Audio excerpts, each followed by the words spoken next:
The afternoon sun was cutting low across the harbor when my son-in-law leaned across the kitchen table and told me to hand over the money or he'd make sure I never saw my grandchildren again. I remember the light catching the edge of my wife's old ceramic fruit bowl, the blue one she'd bought at a market in Nelson back in 1987, and thinking how strange it was that something so ordinary could sit there looking so calm while everything around it fell apart. His name was Darren Holt. He'd married my daughter Stephanie 11 years ago in a small ceremony down at Akaroa, and I'd stood there at the front of that little French church with tears in my eyes, thinking I was the luckiest father in the South Island. He had a firm handshake and a good laugh, and he called me sir until I told him to stop. I don't know exactly when the man I met at that church became the man sitting across from me in my kitchen. Maybe it was gradual. Maybe I just hadn't wanted to see it. I'm 67 years old. I worked for 38 years as a civil engineer for the Christchurch City Council. I'm not a wealthy man, but I'm a careful one. My wife Patricia passed away 4 years ago from a stroke, and when she went, she left behind a house, some savings, and a silence in my life so complete that some mornings I'd stand in the kitchen just to hear the kettle boil. After she died, the house felt less like a home and more like a museum of a life I used to have. But it was still my home, our home, and I had no intention of giving it up. The trouble started about 18 months ago, in the way a lot of trouble starts quietly. And then, all at once, Stephanie and Darren had been having money problems. I knew that in a general way, without knowing the specifics, the way you know the weather is turning without checking the forecast. Darren had left his job at the transport company under circumstances that were never fully explained to me. Stephanie told me he'd resigned because of a difficult manager. Darren told me the company had made his position redundant. Neither story quite matched the other. And I'd learned over the years not to pull that thread too hard. They had 2 children, my grandchildren, Ryan and little Poppy, 9 and 6 at the time. They lived in a rented house in Rolleston, about 30 minutes from me. I saw them most weekends, and I loved those visits more than I could properly say. Ryan had his grandmother's eyes, and Poppy had taken to calling me Grandpa Bear because I let her fall asleep on me during movies. And that nickname had become the best thing anyone had ever called me in my entire life. So when Stephanie rang me on a Tuesday evening in June and asked if Darren could come over to talk about something important, I said, of course. I made a pot of tea, and I waited. What Darren proposed, sitting across from me at that kitchen table with a folder of papers I hadn't asked to see, was that I refinance my house fully paid off, no mortgage, to give them $250,000 to start a logistics business. He'd apparently been planning for months. He had a business plan, he said. He'd printed it out. He slid it across the table like we were in a boardroom. I read the first 3 pages carefully. I'm an engineer. I read things carefully. The numbers didn't work. The market analysis was thin. The projected revenue in year 1 was optimistic to the point of fantasy. And the risk mitigation section was a single paragraph that used the phrase, leverage synergies, twice, without explaining what that meant. I set the papers down and I told him, as kindly as I could, that I wasn't in a position to put my home on the line for a business venture I didn't believe in. I told him I wished him well and that I'd happily talk through other options with him, perhaps a smaller investment, perhaps connecting him with someone at the Chamber of Commerce, perhaps looking at small business grants from the council. Darren sat very still for a moment.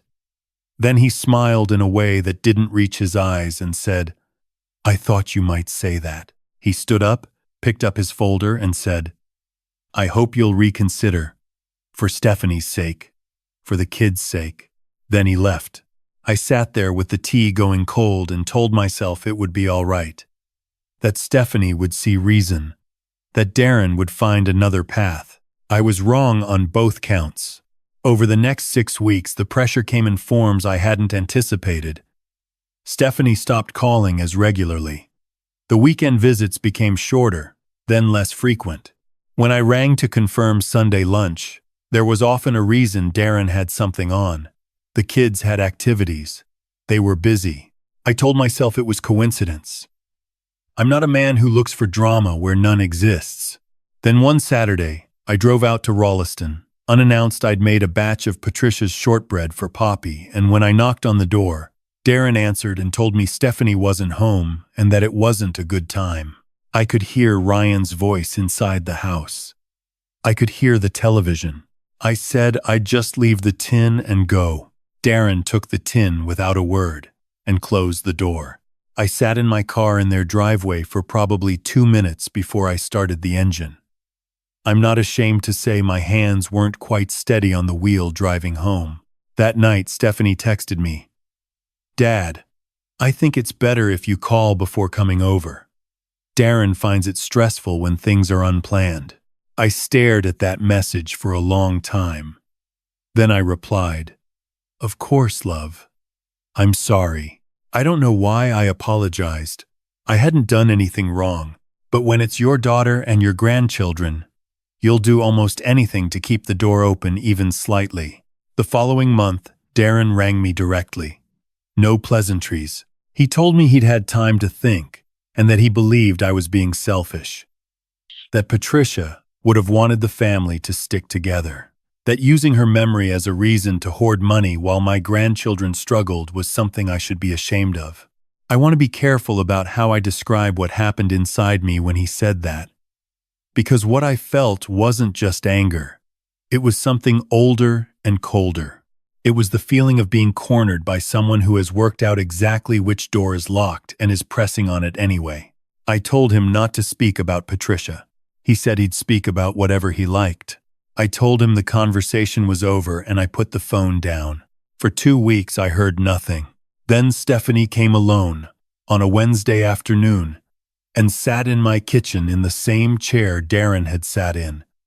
And I made tea, and I waited. She looked tired. She looked like someone who'd been having a version of the same argument for months and had run out of ways to win it.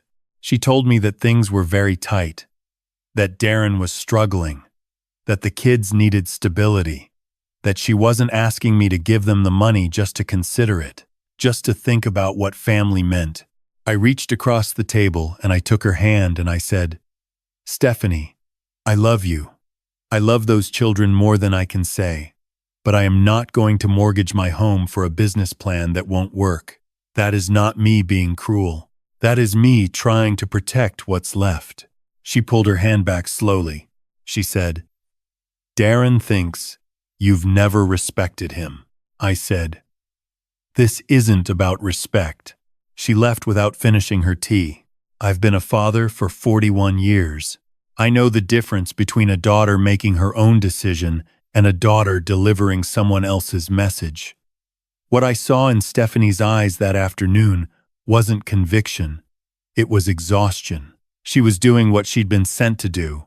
That night I didn't sleep well. I lay in the dark, and I thought about Ryan and Poppy, and I thought about Patricia, and I thought about the 38 years I'd spent showing up to work every single day, so that the life I'd built could not be easily dismantled. 3 weeks later, Darren came to the house alone. It was a Thursday evening, late autumn, the sky already dark by 5:30. I'd been watching the news. He knocked, he didn't ring the bell. He knocked. 3 hard knocks, and when I opened the door, he walked straight past me into the hallway without being invited. I closed the door.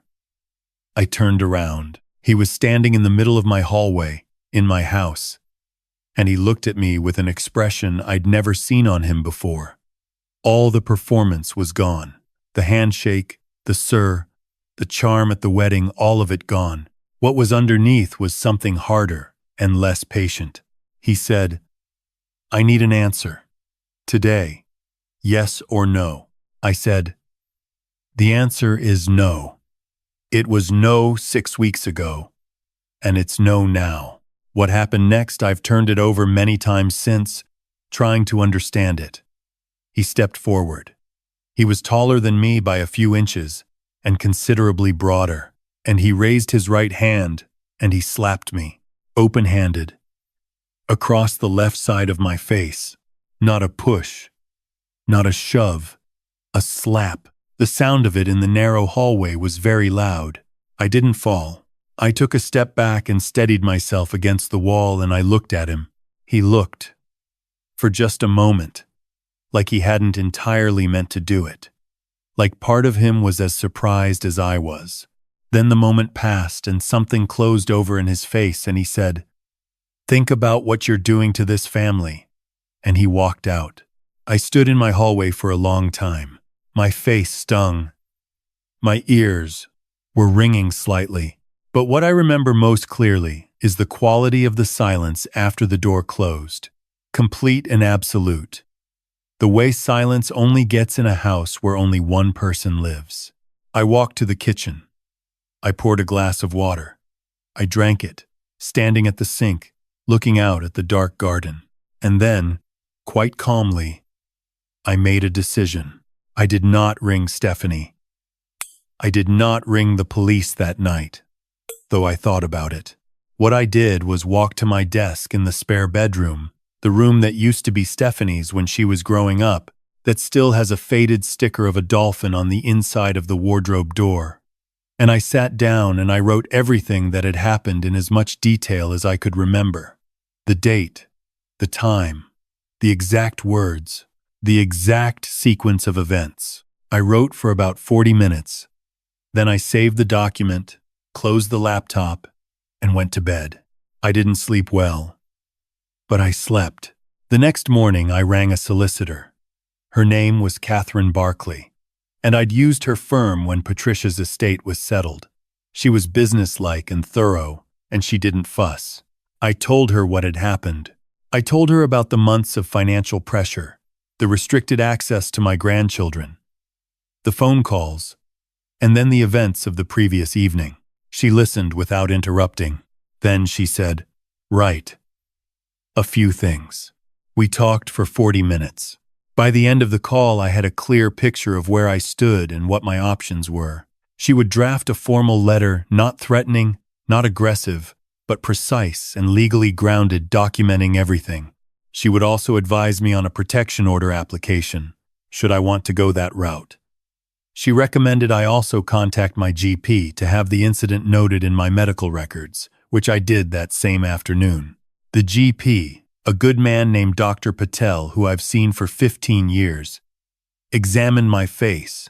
There was a faint mark, still visible, photographed it, and made a formal record. I also rang my son, Craig. He's 43, lives up in Auckland, works in IT. We're not demonstrative men, we're not that kind of family, but when I told him what had happened, there was a silence on the line, and then he said, "Dad, I'm coming down." I told him he didn't need to. He said, "I'm coming down." He drove down that weekend, 10 hours in his Subaru, and sat at my kitchen table and drank tea and let me talk. He didn't rage or make threats. He just listened and asked careful questions. He was steady in the way his mother had been steady, and I was grateful for it in a way I couldn't quite express without embarrassing both of us. Craig had also, without telling me beforehand, already spoken to a friend of his who worked in family law in Wellington.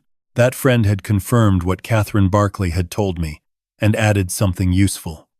The pattern of behavior, the financial coercion, the restricted access to grandchildren, the escalation to physical assault was, in legal terms, well documented and significant. Meanwhile, Darren texted me the morning after the incident. A single message. "Hope you've had a chance to think clearly. Let me know when you're ready to talk properly." I read it once. I forwarded it to Catherine. Then I put the phone in my pocket and went outside to do some pruning I'd been putting off for 3 weeks. There is something grounding about garden work when everything else is uncertain. Patricia always said that. She was right. I didn't reply to Darren's text. He sent another one 4 days later. Just 2 words. Still waiting. I didn't reply to that either. On the following Friday, 8 days after the incident, I drove to Catherine's office in town and collected what she'd prepared. I sat in the car park and read through everything carefully, the way I'd read Darren's business plan, which now seemed like a long time ago. Then I drove to Rolleston. I timed it for mid-afternoon, when I knew from long habit that Darren finished his current part-time work by 2 and was usually home by 3. I parked on the street. I walked to the front door. Stephanie answered. Her expression when she saw me moved through several things quickly. Surprise, something complicated, and then a careful neutrality that broke my heart a little, because I remembered when her face was never neutral around me. I said, "Hello, love. Is Darren home?" She said he was. She stepped back and called him. She didn't invite me in, and I didn't go in. I stood on the doorstep. Darren came down the hallway, and when he saw me, he got a particular expression, slightly surprised, slightly contemptuous. A little smug, the expression of someone who thinks he has calculated the situation correctly.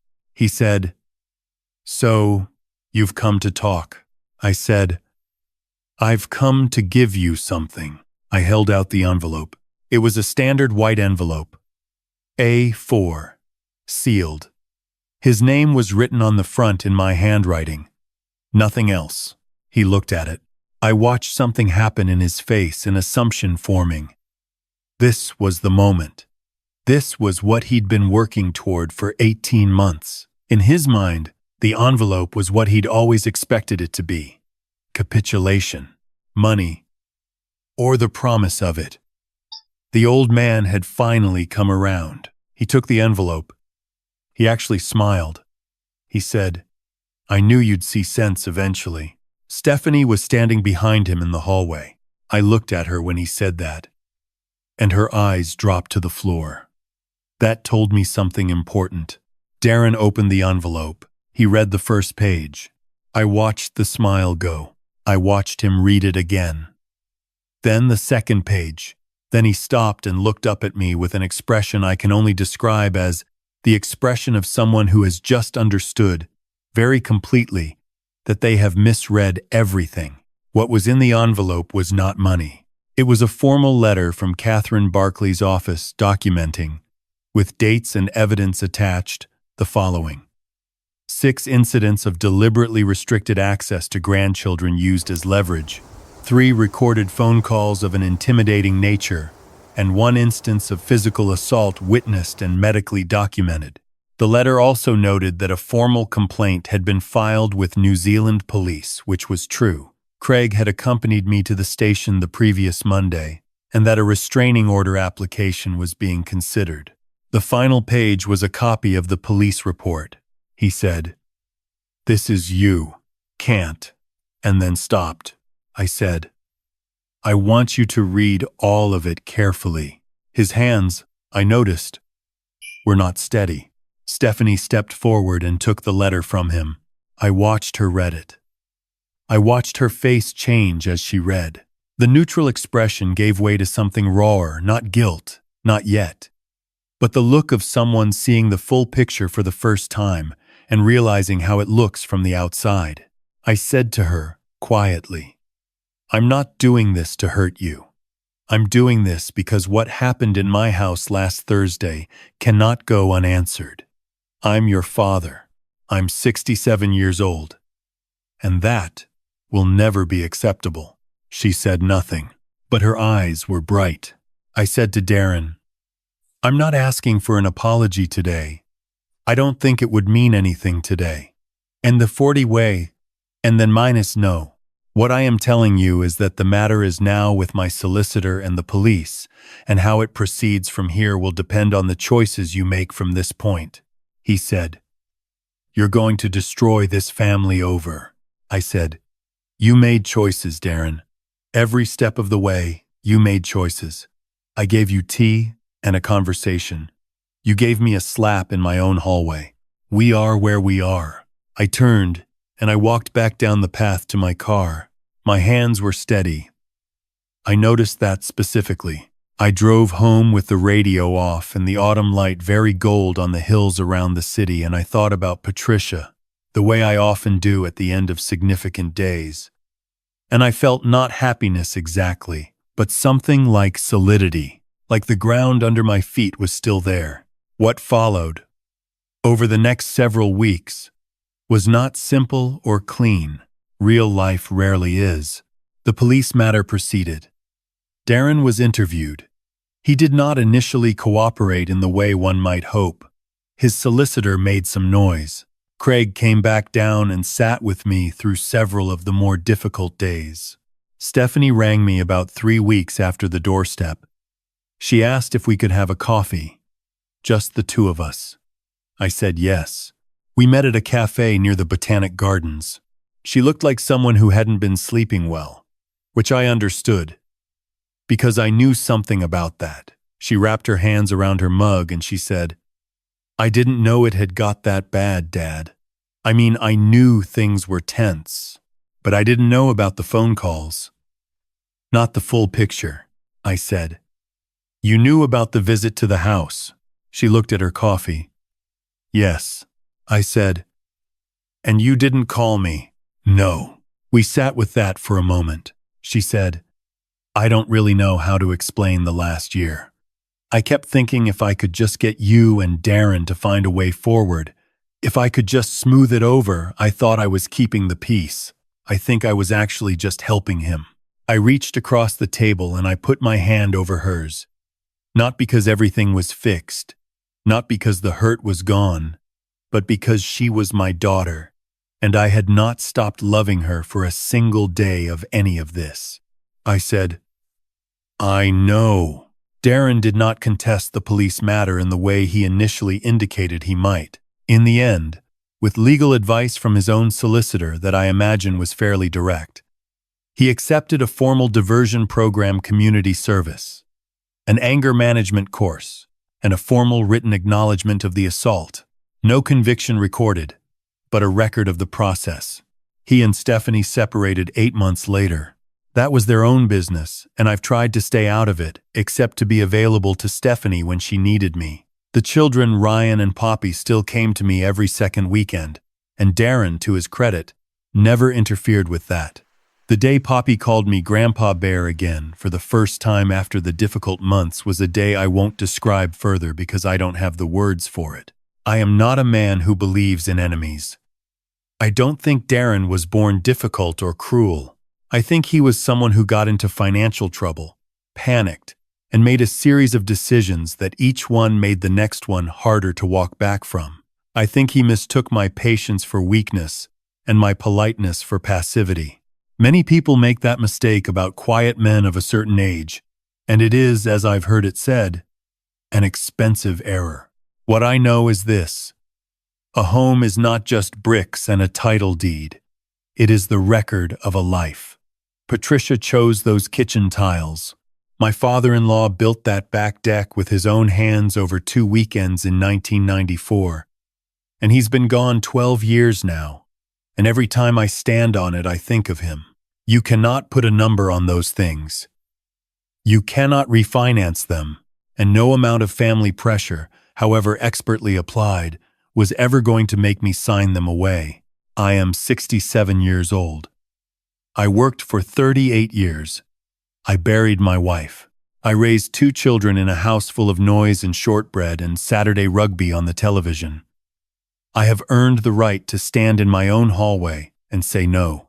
There is something I want to say, particularly to anyone listening who might be in a situation that rhymes with mine.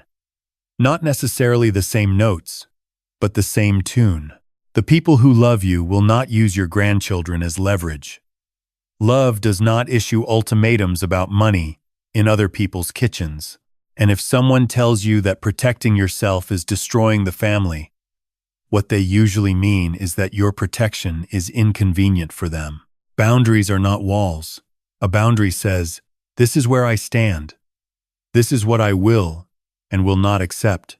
A wall says, "You cannot enter." Those are different things. I never stopped wanting my daughter in my life. I never stopped wanting those grandchildren to sleep on my chest through movies. What I stopped accepting was the idea that love requires surrender. Document everything. That is practical advice, and I mean it plainly. If someone is pressuring you financially, write it down: dates, words, witnesses. If someone harms you, see your doctor, see a solicitor, see the police.